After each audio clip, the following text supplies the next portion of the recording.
Баруун бүсийн ахмадын асрамж үйлчилгээний төв Баруун Таван аймгийн ахмад наснуудын гэр юм а.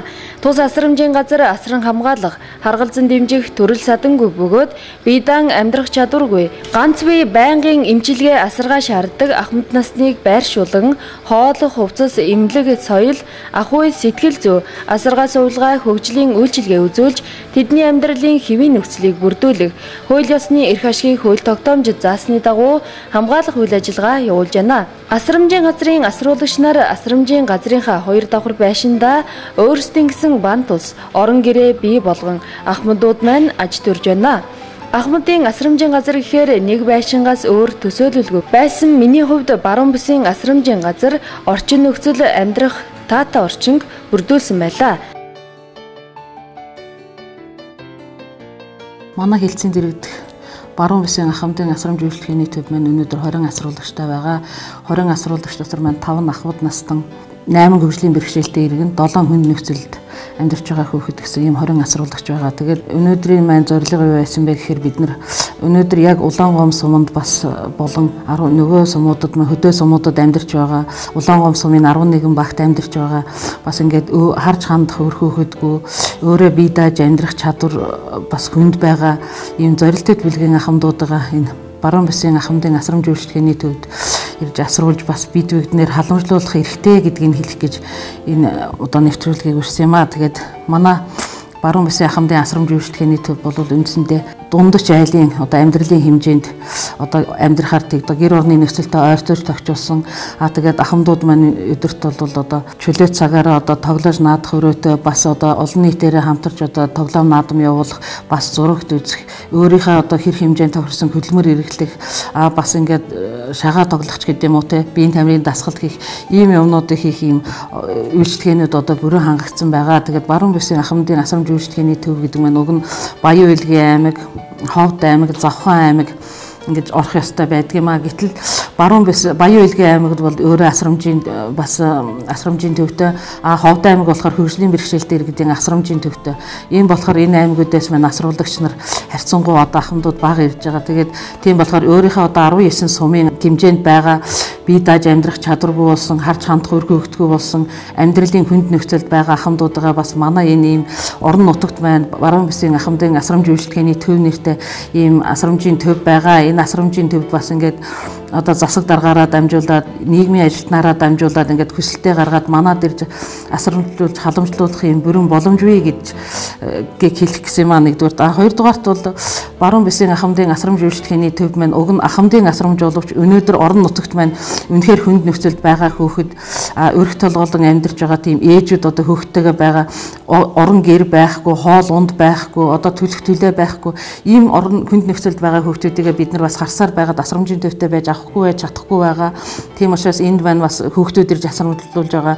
Одоо гэхэд манад бас 5 хүүхэдтэй ээж, өрх толгоос ээж, мөн 2 хүүхэдтэйгээ өрх толгоос ээж амьдарч байна. Энэ ээжүүдийгээ бид нар бас энэ эхчүүдийгээ бол энэ 2014 онд багтаад гэр олгоод бас зохих газар нь одоо хандаж газар олгуулах ийм арга хэмжээ аваад бас нийгэмшүүлээд гаргая гэсэн ийм бодолтой байгаа. Тэгэхээр одоо ингээд ярихад Улаангом сумын 11 багийн байгаа ахмадуудаа бид нар одоо сая ерхий амжиргааны төвшин тодорхойлох судалгаа хийсэн. Энэ судалгаагаар бол маш хүнд нөхцөлд байгаа ахмадууд маань нэлээд олон байгаа. Тийм болохоор энэ хүнсний эрхийн бичгийн одоо хамрагдаж чадаагүй, өөрөөр хэлбэл одоо яадаг нэг айлын одоо хашаанд байгаад яваад тэр хүмүүс бүртгүүлэхдээ хашаатаа гэртээ гэдэг ингээд бүртгүүлчихээр нөө судалгаа маань үрдэн бас одоо буруу зөрүү гарснаас болж ахмадууд маань хүнсний эрхийн бичиг гэж нэгдүгээр төвшний хүмүүст л орсон. Хоёрдугаар төвшөнд одоо амьдрал нэлэгдсэн байх юм бол тэр хүн одоо эрхийн бичиг, хүнсний эрхийн бичиг авч чадахгүй байгаа. Ийм ахмадуудыг авч гисэн бид нар өнөөдөр бас энэ Баруун бүсийн ахмадын асрамж үйлчлэгээний төвд ирж бас бид бүгдээр үйлчлүүлж эрхтэй гэдгийг хэлмээр байна. Мөн манад бол төр асрамжлуулах гэдэг үйлчлэгээ байдаг. Энэ маань болохоор төр асрамжлах үйлчлэгээ гэдэг маань болохоор одоо 3 хоногоос 90 хоног хүртэл хугацаанд үйлчлүүлэх эрхтэй байгаа. Мөн бичиг баримтын одоо бүрдэл дутуу ахмадууд ирэх юм бол бид нар мөн тэр хүмүүсийг манд байлгаад бичиг баримтыг бүрдүүлээд ингээд хөвчлөгээ байгаа. Тийм болохоор та бүгдийгээ бас манай энэ баруун бэсийн ахмадын асрамж үйлчлэгээний төвтэй ирж танилцаад бас ингээд үнэхээр хүнд нөхцөлд байгаа ахмадуудаа хамруулаарай л гэж хэлхийг хүссэн юм аа. Манайх бол 1-р зэрэглэлийн асрамжийн төв гэж явдаг. Тэгэхээр энэ бол 30 хүртэл хүн авах одоо ийм боломжтой. Орчин нөхцөлийн хувьд болон хоол ундны хувьд бас тэгээд байрны хувьд бол бид нар бол хүмүүсээ 30 хүртэл ахмад насны асруулагчдыг хүлээж авах ийм боломж байгаа. Тус асрамжийн газар хоол хүнсний материал сонгохдоо хүнсний эрүүл ахуйн шаардлага хангасан үйлдвэрлэгч бэлтгэн нийлүүлэгчээ зөв сонгоно, чанартай бүтээгдэхүүн авч хүнсэндээ хэрэглэж байна. Ахмад наслангуудаа аль болох амт чанартай хоол хүнсээр үйлчлэхийг чухалчлан тогооч нарынхаа хоол тэжээлийн боловсролын талаар мэдлэгийг нэмэгдүүлэх, сургалтад зохион байгуулж, сургалтын үр дүнд асруулагч нар тэжээллэг амт чанартай хоол идэж, тогооч нартай үнэхээр сэтгэл хангалуун байдгаа хэлж байлаа. Ялангуяа тус асрамжийн газар сүү цагаан идэ, жимсний шүүсийг жилийн 4 улиралд хоол хүнсэндээ байнгын хэрэглэж, хэвшиж, 20-с доошгүй нэр төрлийн 1-2 дахь хоол, 6 төрлийн ундаа зуушаар нэг асруулагчид хоногийн дунджаар 2500-аас 2900 ккал илчлэгтэй хоолоор үйлчилдэг байна. Тогооч нар аль болох 7 хоногийнхоо хоолны төрлийг давхардуулахгүйгээр цэц цохиож ахмад наслангуудаа таарсан амт чанартай хоолоор үйлчилдэг байна. Өдөрт 4-5 минутаа хоолдог, өглөө 7 цагт цагаан хоолт цай ордог, 7-оос 8 цагийн хооронд. Тэгэд 10 цагт тараг, өдөр 12-оос 1 цагийн хооронд 1-2 дахь хоол. Тэгэд 3 цагт цай, сүтэ цай, боорцогч, мантуу ингээд ээлжлэл салавчлал бичээн талах, бариантай талах, молкотой талах гээд тэгэд өрөө 7 цагаас 8 цагийн хооронд махан хоол ордог. Өдөрт нийтдээ болохоор 3 удаа махан хоолдог. Тэгэд нийтдээ болохоор 5-аас 6 удаа хоолдог. Би энэ байгууллагуудаа ажиллаад 7 дахь жилээ болох гэж байна. Гайваа ер нь эднэрийн эднэртэй ажиллахад бол нэг төвөгтэй юм тохиолддог. Манайх болохоор материалыг бол их сайн өгдөг. Материалаар болохоор сайн ангаж өгдөг. Тэгэхээр хоол унд хийхд болохоор нэг их тийм их бэрхшээл гараад байдаггүй. Тэгэд аль болох нэг хоолндоо амин дэм хэрэглэхэд бол манайх болохоор дандаа чанартай бүтээгдэхүүн авч өгдөг. Тэгэл дандаа л Оросын голдвол бүтээгдэхүүнээр л авч өгдөг. Хойны дандаа 1-р махта, уйл болохоор буслахсан наар, цэцэрхний сок гээд. Тэгээд зүүн болохоор 5 сар өнгөрөөгөө 6 сарын нэхэр харьхраа амралт гараад, зүстэнд гараад. Тэгээд намар 9 сар хүртэл 3 сар нэг агаарт байлгадаг тэнд. Тэнд гарахаараа тэгээд байнгын буслахсан сүү аарц гээл цагааны дээрээ үйлчлээл байдаг. Манай энэ асруулагч нар болохоор хоолоо гарахаар баярлалаа, сайхан хооллсон байна гэж хэлдэг. Тэгээд ахмадууд болохоор байнгын сайхан хоол ундтай сайхан байна, төрийн буйныг сайхан эдэлж байна бид нар гээл байнгын бидрэг магтаалын нүгээр магтчихад хоол унд ам чанартай сайхан байна, нэг хоолыг давтаж хийхгүй байна гээл. Бид нар болохоор 14 хоногор зэсээ гаргадаг. Тэгэхээр тэрэн дээр болохоор ерөөсөн нэг хоол давтаж оруулдаг. 14 хоног чинь 50 янзын хоол гэсэн нэг баг хийдэг. Тэгэхээр нэг хоол нэг давтагдгүй. Тэгээд ахмадууд болохоор арай сайхан ерөөсөө хоол ундан давтагдгүй, байнгын сайхан хоол ундаар үйлчлдэг. Та нарт баярлж байна л гэлээ шүү дээ. Манай асруулагч нар ч гэсэн хоол ам чанар сайн мэднэ эднэр. Тэгэл эднэр чинь бас хоол ундтайгаараа сайхан хоолуулж баярлалаа, тогааштай баярлалаа гэж гардаг шүү дээ.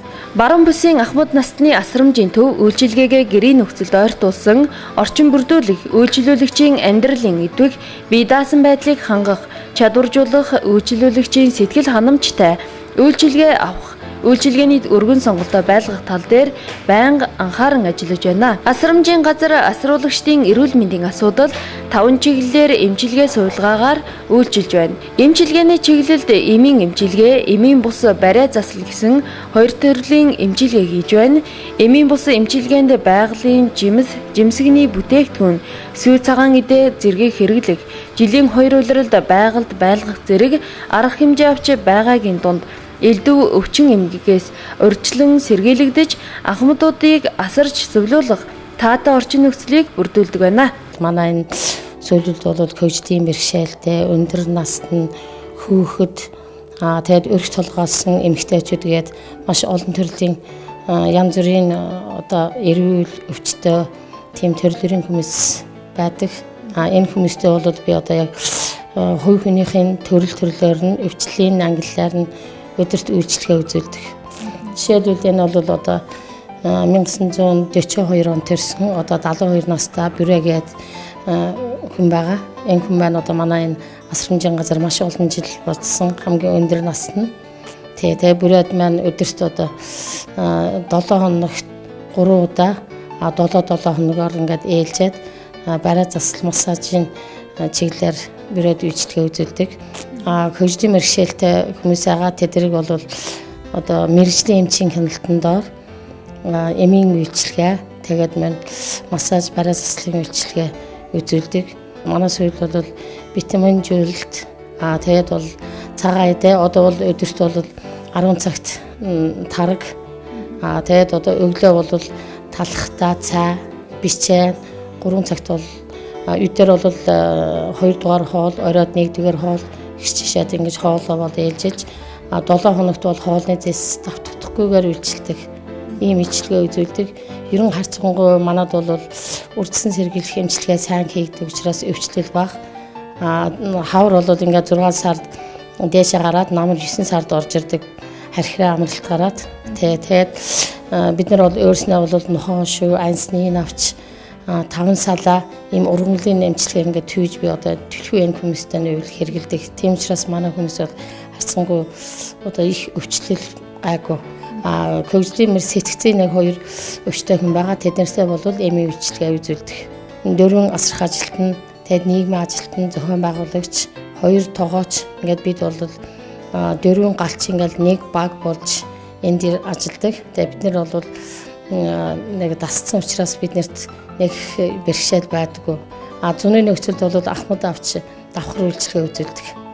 Тэгээ 90 жилдээ бид нар бол 180-аас 220 ахмад үйлчлэгээ үзүүлдэг. Тэр бол нөгөө гэрээр үйлчлэгээ үзүүлдэг. Бас минь эмийн үйлчлэгээ тэнд зүүн болохоор нөгөө тарган бараа хийдэг. Би өөрөө бараа заслын сургууль төгссөн, нарийн мэргэжлийн сургууль. Тийм учраас бараа засал тал руугаа ахмадууд бол нэлээд үйлчлэгээ үзүүлнэ. Тэр нь увсын энд байгаа Увс аймгийн ахмадуудын ихэнх нь таньна надад. Үйлчлэгээ үзүүлдэг яваараа бол ингээд календарлаад ингээд хүмүүсээ ингээд гаргацсан байгаа. Жишээлбэл энэ Жамансрын гогшин байна. Энэ бол манай бас ахмад насны 72 настай. Энэ мундаа гээд бас олон жил болсон манад. Энэ бас манай ахмад. Тэгээд ингээд өдрийнхаа зүргээ энэ Жамансрын энэ чондоо байна. Нармулгаас ирсэн ахмад. Ингээд өдрийнхаа үйлчлэгийг бас ингээд содон болохоор эдгээр ингээд зургийг аваад өөрт нь үзүүлнэ. Өөрт нь ингээд зургийг үзүүлэхээр өөрснөө амар баярлж баясдаг. Ахмадууд бол өдөр болгоно үйлчлэгээ үзүүлэхэд их таатай. Өөр нэг төрлийн үйлчлэгээ байдаг би. Нөгөө энэ хүмүүстэй хөгжлийнх нь нөгөө онцлогоор нь одоо шагаан хариулдаг, морь уралдуулдаг юм юу хийлэгдэг. Оюун ухааны одоо тий нөхөн сэргэх маягаар эндээ маш их дуртай манай хүмүүс өдөрт орж ир тоглож наадна, дуулна зарим нь тий. Тэгээ тэр талынхаа үйлчлэгэнд бол бүр илүү их сэтгэл хангалуун. Тэгээ нийгмийн ажилтнтайгаа хамтарч хийдэг. Баруун бүсийн ахмадын асрамжийн газар нь хувь хүний хэрэгцээнд чиглэсэн нөхөн сэргээлт, боловсролын нөхөн сэргээлт, хөдөлмөрийн нөхөн сэргээлт гэсэн чиглэлүүдээр үйл ажиллагаагаа тогтмол явуулж ахмадуудын асруулагчдын хайр хүндэтгэлийг хүлээсэн ажилсаг ээлдэг хамт олон болохыг нь асруулагчид нь хэлж байлаа. Олон жил болж асрамжийн газраар үйлчлүүлээд одоо хүмүүсийн ажилчдын харилцаа танд хэрэг санагдаж байна? Гоё санагдаж байна. Хоолндны хувьд ер нь хэр таалагддаг вэ? Гоё шүү дээ. Нормалгаас хэлсэн. Энэ асрамжийн газраар хэдэн жил болж байна? Асрам жил өнгөрч байна. Асрамжийн газрын үйлчилгээ танд хэр санагдаж байна? Хамгийн сайн байна. Ер нь энэ асрамжийн газрын үйлчлүүлээд ажиад ингээд ажилчдын харилцаа ер нь танд хэр санагдав? Хэр тантай одоо ээлдэг харьцаж одоо үйлчилгээ авахд хэр байна? Биевод үйлчилгээ биевод намаа одоо жинхэнэ яг жинхэнэ асрамжийн газрын дэвтэн надхитлэгэрэж яхнаалах. Та тэгэхээр сайн байна гэж хэлж. Ер нь энэ эмч ажилч танд өдөрт хэдэн удаа үзлэг хийж байна? Үзлэгүүд энэ кихолцодод кигэл тэгээд яваа тэгээд ороод яваа. Хоол ундны хувьд хэр вэ? Хоол унд хамгийн сайн байна. хоолой цайдал ирнэ муудах юм алах. Таны өр хүүхэд одоо хамаатан саднууд чинь хаана байдаг вэ? Тийм юм байхгүй би ганцаараа бийх. Тэгээд нормалгаас надлана имдэрсэн. Тэгээд надад имдэрсэн баг. Тэгэхээр асрамжийн газруудаа асруул Одоо надад муучих юм алах.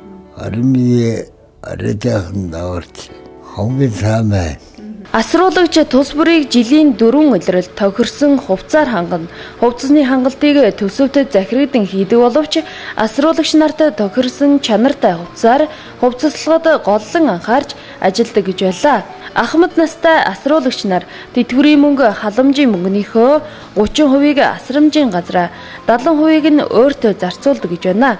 Асруулагч нарын байр хоол гээд бүх зүйл үнэгүй учраас ахмадууд тэтгэврийн мөнгө, халамжийн мөнгөөр өөрсдөө хэрэгтэй хувцас авдаг. Ахмадууд ноос ноолуур гээд жирийн ахмадуудаас дутгааргүй хувцас хэрэглээтэй гэж асрамжийн газрын ажилчид ярьж байлаа. Ахмадуудыг зуны улиралд харьхраа амралт руу ахмадын асрамжийн газарт нар салхинд гаргадаг гэж байна. Энэ ажил тун утахгүй ахмад настангууд амралтанд гарах гэж байгаа талаар ярьж байлаа. Ахмадын алтан үеийн үйлэнд бол 6 сарын 23-наас эхэлж гардаг. Ахлагч ээлжийн асарх ажилтнууд бол 14 хоногор ээлжиж гардаг. Мөн ахмадууд 7 хоногор ээлжиж гардаг. Байрны дутаад болон гадаад нугаан байгуулагчийн талаар бол бололцооны хэмжээнд хийсэн гэж үзэж байгаа. Усалтын системийг мөн зохион байгуулж өгсөн. Энэ асарх ажилтнуудын ур чадвар бол их маш сайн. Тийм учраас их зэвэрхэн зэмцгэр байдаг гэж үздэг. Мөн хоолны дээжийг үлдээр өөрөө авч аюутгал устгалыг бол эмч банк гэж хөтөлж байдаг. Манай асарх ажилтнууд бол ус авах, мод хөрөөдөх үеийн ажлыг бол өдрийн хуваар гаргаж өгч одоо банк гэж яддаг. Бүх ажилтнынхаа төлөвлөгөө бол жилээр, улирлаар, сараар өдрөөр гаргаж одоо удирдлагаар батлуулж банк ажиллаж байдаг. Асруулагч бүрт тохирсон хөгжлийн төлөвлөгөөг нөхцөл байдлын үнэлгээнд тулгуурлан боловсруулж түүнийхээ дагуу хөгжүүлэх ажлыг тусгай цалин хуваарийн дагуу тус явуулж байна. Баруун бүсийн ахмадын асрамж үйлчлэгийн төв нь болохоор 4 үндсэн үйлчлэгийг ахмадуудаа үзүүлж байна. Үүнд болохоор хэрэгцээнд тулгуурсан хөгжлийн үйлчлэгээ, эрүүл мэндийн үйлчлэгээ, асаргаа үйлчлэгээ, хоол болон бусад үйлчлэгээ гэсэн 4 төрөлтэй байна. За хэрэгцээнд тулгуурсан хөгжлийн үйлчлэгээ гэдэг нь юу юм бэ гэхээр тухайн асруулагчийн өөрийнх нь нөөц боломжид тулгуурлаж хөгжлийн төлөвлөгөө боловсруулан түүнийхэн дагуу нийгэм хамт олонны дунд гаргах үйлчлэгийг хийж байгаа.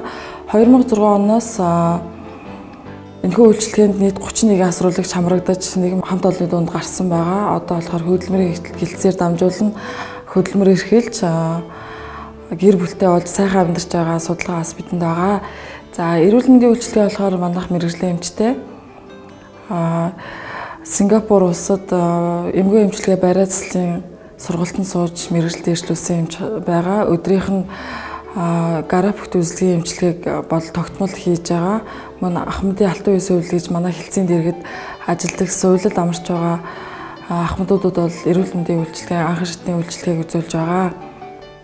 За асаргаа үйлчлэгийг болохоор 3 төрөлтэй хийдэг.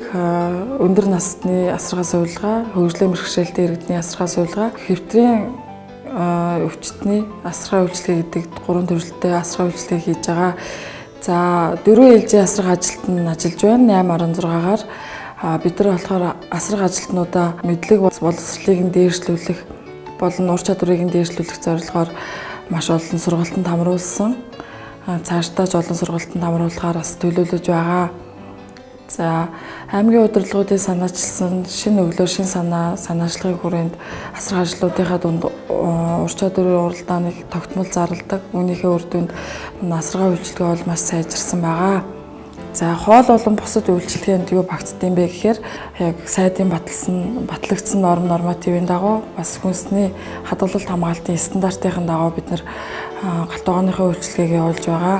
За хоолны түүхий эдийг бол чанартай, баталгаатай газраас хангаж авч байна. Шин санаа, шин өглөө төрийн үйлчлэгийг өрх хэрэгэнд өргөх санаачлагын хүрээнд манай асрамжийн үйлчлэгийн хамт олон тусч баг байгуулна. Баг бүрийн өндөр настандаа хэвтрийн асаргаа шаардлагатай ахмад настандаа нэг өрхийг сонгож ахмадын асрамж үйлчлэгийн төвийн үйлчлэгэнд нэвтрүүлж байгаа бүх цогц үйлчлэгийг очиж үзүүлж байгаа. Өнөөдрийн байдлаар 5 багийн нийт 8 ахмадад болохоор энэхүү үйлчлэгийг үзүүлээд байна.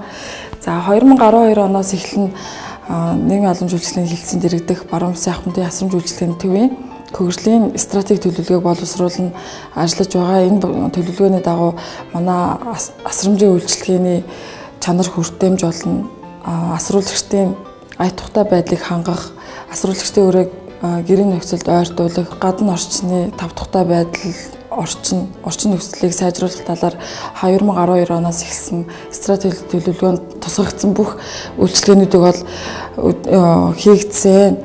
15 онд хүртэл бид нар энэхүү төлөвлөгөөг боловсруулан Монгол улсын хэмжээнд асрамжийн үйлчлэгээ үзүүлж байгаа асрамжийн газруудад жишг асрамжийн газар болохоор зорилт тавина.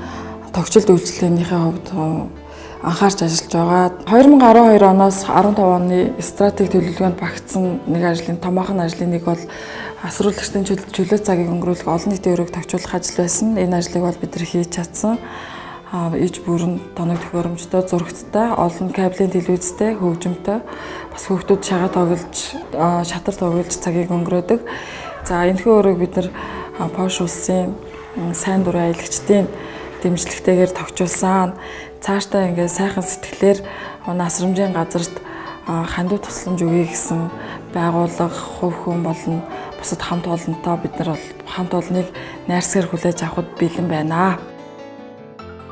Эрхэм үзэгч та бүхэнд Баруун Бүсийн асрамжийн газрын үйл ажиллагаа асруулагчдын сэтгэл ханамж 2 салшгүй холбоотой гэдгийг энэхүү нэвтрүүлгээрээ харуулахыг зорилоо. Анхаарал тавьсанд баярлалаа.